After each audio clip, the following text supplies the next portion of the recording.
My loves, it is SteviiLove. Welcome back and to my channel.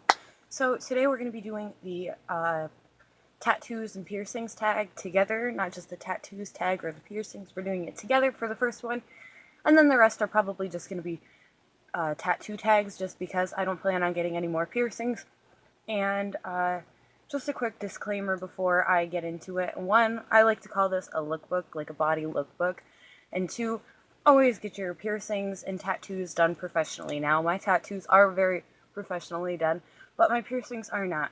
My first piercings, which for every girl is an ear piercing or piercings, is professional, and the rest were done by myself, my brother's ex-girlfriend, and my ex-boyfriend, and my brother.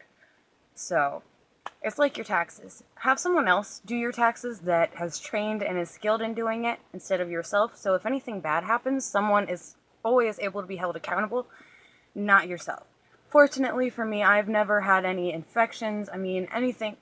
There's always the risk of a normal infection with anything you do piercing-wise, but I haven't had any severe ones, any severe reactions, or any major complications arise from my choice to do these things myself. I also want to say that other than my Monroe, every piercing I have is at least 10 years old, if not older.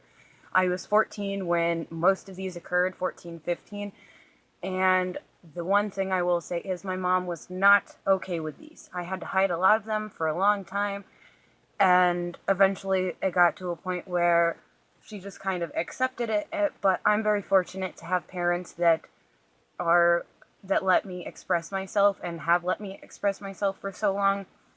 My mom is an artist and I'm an artist, so I guess it's not so surprising, but now that that is out of the way, let's just jump right into the video. So we're going to start with the ears first, and that's simply because it's the most concentrated area of piercings I have.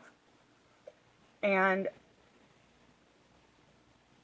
oh, there we go. So on both ears, down on the lower lobes, I have 3 piercings. My gauges, and then 2 on either side. I had my lower lobes pierced 4 times, but once I started stretching out my ears, I was not able to put the earring in the other one. Like, the hole just kind of got lost because of stretching. And I do understand that these gauges look like they're just a little bit too big, but that's just this outer part. The inner part is not anywhere near as large. Maybe you can see if I do this, but these gauges are 7/16, and then just regular earrings. And then I also have my cartilage pierced right up here. I have had my eyebrows pierced 3 times. One of them I had to take out right away just because it was uncomfortable and it didn't look right. And then I had my eyebrows pierced twice over here. And this is what rejected piercings look like. When you take them out before, it gets even worse. These holes are still functioning. They're still open. They have not closed. I don't think they will ever close. And I can no longer grow hair on this part of my eyebrows, so I don't know if you can tell, but I had to draw my eyebrows tail down there, unlike this one where that is all my own hair, just filled in a little bit. And with the rejected piercing, really quickly, it's not that you don't have enough skin, it's that the skin does not agree with the piercing, we'll say, and the skin is constantly pushing itself out, trying to force the foreign object out. I also have my nose pierced, which I don't like I love the loopy ones, but because I have my septum, there's no reason to have it. And this one was done by my brother. This was when I was 14 as well. This one was done, I think, when I was 15 by my ex-boyfriend. And this one was also done when I was 15. This one I did when I was 17, and then my tongue is pierced as well. And that is tartar on the bottom. That is something that every person who gets a tongue piercing should know. Does not matter how clean you keep your mouth. Doesn't matter if you never chew gum, it's not gum. I've had a few people try to tell me it's gum, and it's like, no, that's tartar. It happens. It's a part of life. I specifically made sure to leave the bottom part dirty for this video. Kind of gross, I know, but I wanted to leave that there to show people, because I'm hoping with this video, I can educate people on things that you have to look forward to. I will say with the septum as well, you if you have one of these rings in the just horseshoe, as I call it, ring in your nose, you can very easily hide it. Just take the balls off the bottom and then stick them in a container so you don't lose them, and you can flip it up in your nose, but for a very long time you will have a funky smell every single time you do that and take it out and whatnot. I don't know why that happens, but it does. And this is people who have had them professionally done also say this.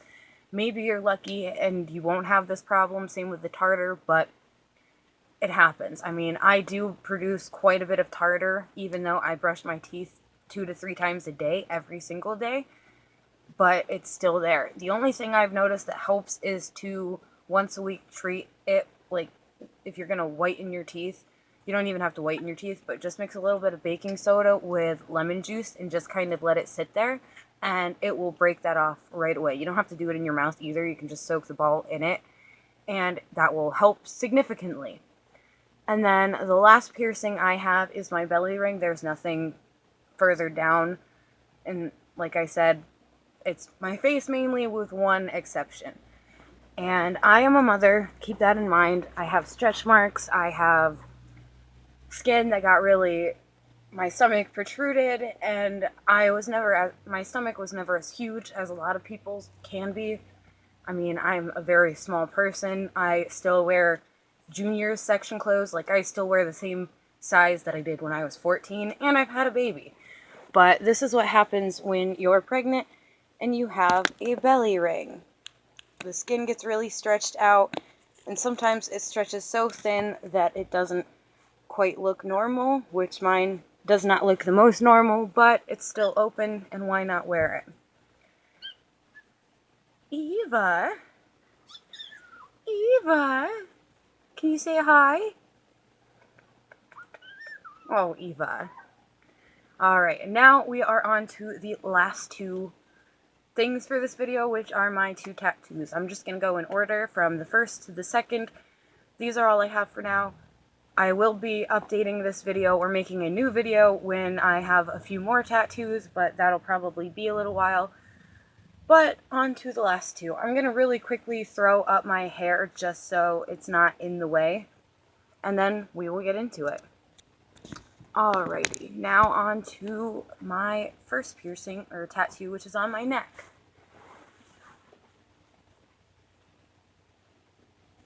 Oh, I guess you get a pretty good view of my second one as well.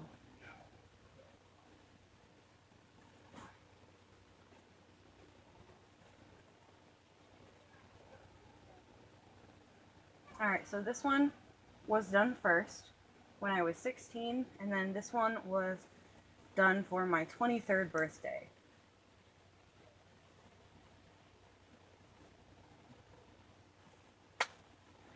Alright, and then I will do just a little side profile of this one really quick, and then I will start talking about them a little bit further.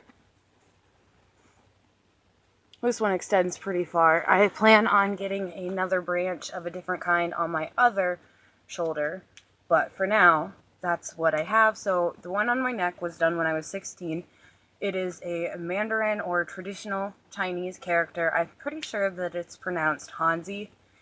And it's black with a fuchsia outline, which I got this one to match the same colors. Anyways, I do know what the one on my neck says. It is really what it's supposed to be. That's one problem that a lot of people have when they end up getting some kind of Chinese or Japanese character. A lot of the times the artist will not double check, or you didn't double check, and fortunate enough for me, my tattoo artist, who's done both of these, made sure that it was what it was supposed to be before putting it permanently on my skin. And then this one I got when I was 23. The first one was a gift from my mom, and then this one was also a gift from my mom, a birthday present. And for both of them, my mom and I got tattooed together. I don't know many people that can say that their mom and them go and get tattooed together. But the first one didn't take very long. I want to say maybe an hour between having it drawn up put on my skin and then filled in and outlined and whatnot. But this one took, I want to say, almost 3 hours to do, just because it was hand drawn. I didn't have any, I just kind of went there with an inspiration picture that looked a lot different than this, but it was a similar concept, and then I said what I wanted, which I got this one done to be a traditional style Chinese picture. I mean, this is Chinese and Japanese, but I'm kind of going for an Asian theme overall on my body.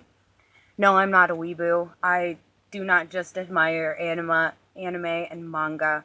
The real culture is where I'm kind of at with this, but one on my neck did not hurt at all, but this one, there was 3 spots that hurt, and that's only because they are on nerve endings, so even no. But overall, it was nothing unbearable. Now, I have a very high pain tolerance, if you can't tell, so my experience and someone else's experience is never going to be the same, but that's what you should always keep in mind with tattoos in the first place. A lot of the times people ask where the least painful spot on a person's body is, and I know that the ribs, the chest, especially for guys, and then where the veins and stuff are very prominent, those places tend to be the most painful. However, pain tolerance has a lot to do with it. And someone can say, oh, well, this spot didn't hurt on me, and it could hurt like a motherfucker for you. I hope that makes sense. If you can handle getting a zip popped, you have a decent pain tolerance. If you can handle getting cut and not like bawling and hurting for weeks, you have a good pain tolerance. Just imagine standard pain, because this is like having a sunburn that someone is taking nails and stuff to over and over and over again. And that sounds really gruesome. It's not that bad, all depending on the style of tattoo. The only other thing I want to say is make sure that you look up your artist's portfolio, or that they have a portfolio for you to be able to see, and that it's a clean shop. You will know it's a clean shop when the guns are kept in a very sterile place. They never use the same pair of gloves for the entire session.